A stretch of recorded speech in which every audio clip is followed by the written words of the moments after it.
Hello friends. Exercise 6.6 start करने से पहले हमें क्या पता होना चाहिए? टेंजेंट प्लेन के बारे में पता होना चाहिए। टेंजेंट प्लेन क्या होता है? तो टेंजेंट प्लेन क्या होता है? Locus of the tangent lines at a point of a sphere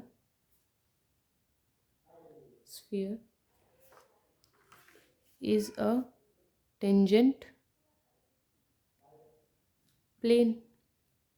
basically होता क्या है, देखो, ये स्फीयर है, ठीक है, ये इसका सेंटर है। हमने कोई पॉइंट ले लिया यहाँ पे, पी ले लेंगे इसको, कोई पी पॉइंट ले लिया। इस पे जो हमारी टेंजेंट्स जा रही हैं इस पॉइंट पी से, जितनी भी हमारी इस पॉइंट पी से टेंजेंट जा रही हैं, उन सभी प्लेन का लोकस क्या होता है? हमारा टेंजेंट प्लेन होता है। हम इसे कैसे बनाते हैं? ऐसे ड्रॉ करते हैं हम इसे, ठीक है। ये हमारा क्या होता है? टेंजेंट प्लेन होता है। इसी चैप्टर में हमें क्या चाहिए? इक्वेशन ऑफ टेंजेंट प्लेन चाहिए। इक्वेशन ऑफ टेंजेंट प्लेन, ठीक है। उसके लिए हमें देखो, ये पॉइंट है ना, ये पॉइंट हमें दे रखा है। इस पॉइंट की वैल्यूज हम ले लेंगे x1, y1 और z1। ये कोई भी पॉइंट हैं जो स्फीयर पे टच कर रहे हैं टेंजेंट के। और हमें जो स्फीयर की इक्वेशन दे रखी है, स्टैंडर्ड इक्वेशन दे रखी है हमें स्फीयर की, वो है equation of sphere X square plus Y square plus Z square is equals to A square. हम इसे इक्वेशन फर्स्ट लेट कर लेंगे। देखो, अब ये कोई पॉइंट दे रहे हैं, दे रखे हैं हमें, तो ये किसी लाइन के पॉइंट है ना। टेंजेंट क्या है? वो हमारे पास है तो लाइन ही।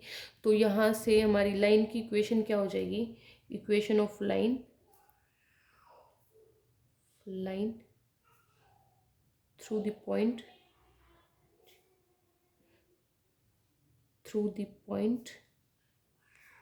x1, y1, z1। क्या हो जाएगी हमारी यहाँ से लाइन की equation? x minus x1 divide by L, y minus y1 divide by m, z minus z1 divide by n is equals to r, ठीक है। ये पॉइंट कहाँ है? यहाँ से हम x, y और z निकालेंगे, पॉइंट फाइंड आउट कर लेंगे। x, y और z वो कहाँ होंगे हमारे पॉइंट? लाइन पे होंगे ना, वो भी पॉइंट्स ऑफ लाइन क्या आ जाएंगे यहाँ से? L R plus x1, M R plus y1, N R plus क्या होगा हमारे यहाँ? N R plus z1। ये पॉइंट्स हमारे कहाँ लाई कर रहे हैं? इस लाइन पे लाई कर रहे हैं जो हमारी ये टेंजेंट जा रही है, ठीक है। अब हम इन पॉइंट्स को कहाँ पुट करेंगे? हमारी इक्वेशन ऑफ स्फीयर में, ठीक है। तो हमारी इक्वेशन ऑफ स्फीयर क्या हो जाएगी यहाँ से? जब हम एल एम और एक्स वाई और जेड को पुट करेंगे इसमें, तो एल आर प्लस x1 का square plus M R plus y1 का स्क्वायर, और ये y1 का स्क्वायर प्लस यहाँ से हो जाएगा एन आर प्लस z1 का स्क्वायर, और ये a यहाँ इस साइड ले आएंगे हम, तो minus A square is equals to 0, ठीक है। अब हम इन्हें सिंप्लीफाई करेंगे। मैं डायरेक्ट लिख रही हूँ, सिंप्लीफाई करके लिखना आप। तो यहाँ से हम R square bracket L square plus M square plus N square plus 2r L x1 plus M y1 plus N z1 plus x1 का square plus y1 square plus z1 square plus minus है यहाँ, minus A square is equals to 0, ठीक है।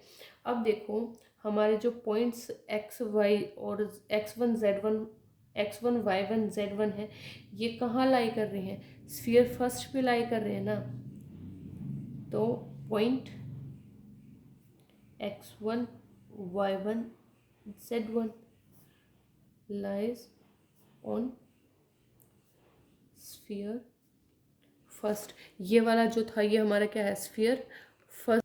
तो हम इस equation को ऐसे भी लिख सकते हैं ना, x1 का square plus y1 square plus z1 square, A को फिर से हम इस साइड लेंगे, A square is equals to 0, है ना। और देखो ये टर्म और ये टर्म सेम है, तो हम यहाँ क्या करेंगे, इसकी वैल्यू ये 0 ही हो जाएगी, तो हमारी इक्वेशन क्या बचेगी, R square L square plus M square plus N square plus 2r L x1 plus M y1 plus N z1 is equals to 0। अब हम यहाँ से रूट फाइंड आउट करेंगे, आर के रूट क्या होंगे। देखो यहाँ से हमें कंफर्म है एक रूट तो हमारा 0 ही होगा आर का, और ये हमारी क्या है, इक्वेशन ऑफ टेंजेंट है, हम टेंजेंट के बारे में बात कर रही हैं। तो अगर एक मतलब दोनों रूट सेम होंगे टेंजेंट के केस में, अगर वो डिफरेंट आए तो मतलब जो हमारी लाइन होगी वो स्फीयर को कट करेगी। अगर वो टेंजेंट है तो रूट हमारे जो थे सेम आने चाहिए। तो यहाँ से क्या करेंगे हम, हमारे रूट जो होंगे सेम होंगे, तो roots of line R same, तो क्या हो जाएंगे, रूट्स होंगे हमारे विच इज इक्वल्स टू 0। तो सम ऑफ रूट्स क्या होगा हमारा, सम ऑफ रूट्स वो भी हमारा 0 ही होगा, और सम ऑफ रूट्स 0 है तो हमारा कोफिशिएंट ऑफ आर क्या होगा यहाँ से, वो भी 0 होगा। पर देखो जब हम इक्वेशन को देखें, कोफिशिएंट ऑफ आर क्या है हमारा 2l(x1) ये है ना, और 2l(x1), सॉरी ये नीचे चला गया था थोड़ा, यहाँ से हमारा सम ऑफ रूट्स क्या हो गया, 0 आ गया, और कोफिशिएंट ऑफ आर भी हमारा क्या हो गया, 0 हो गया। और जब हम इसकी बात करेंगे कोफिशिएंट ऑफ आर, यहाँ से हमारे पास क्या है, 2l(x1) plus my1 plus nz1 is equals to 0।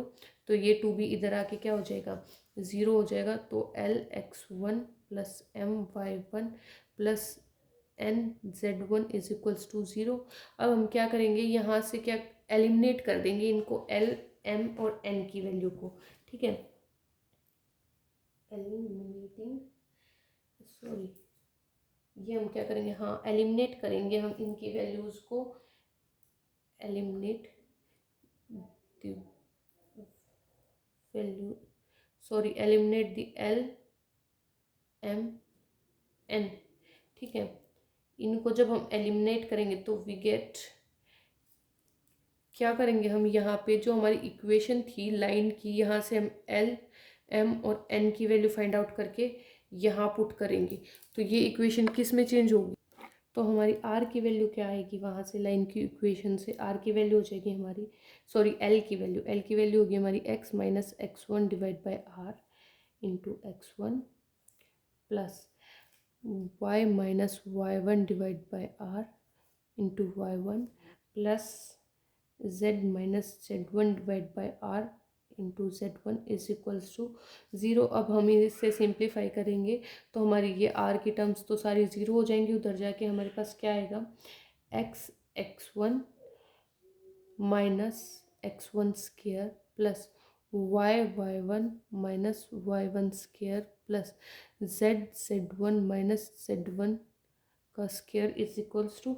0। अब हम ये स्क्वायर्स वाली टर्म को एक साथ कर लेंगे तो ये हो जाएगा x(x1) plus y(y1) plus z(z1), और यहाँ से माइनस सबका हम बाहर ही रख लेते हैं, तो अंदर बचेगा x1 square plus y1 square plus z1 square is equals to 0। ये हमारी स्फीयर की स्टैंडर्ड फॉर्म थी, ये किसकी इक्वल थी, ए स्क्वायर की इक्वल थी, तो हमारी ये हो जाएगी X X one plus Y Y one plus Z Z one minus A square is equals to zero, which is the required equation of tangent, equation of tangent, tangent plane, tangent plane की equation है ये, that's it, यही हमारे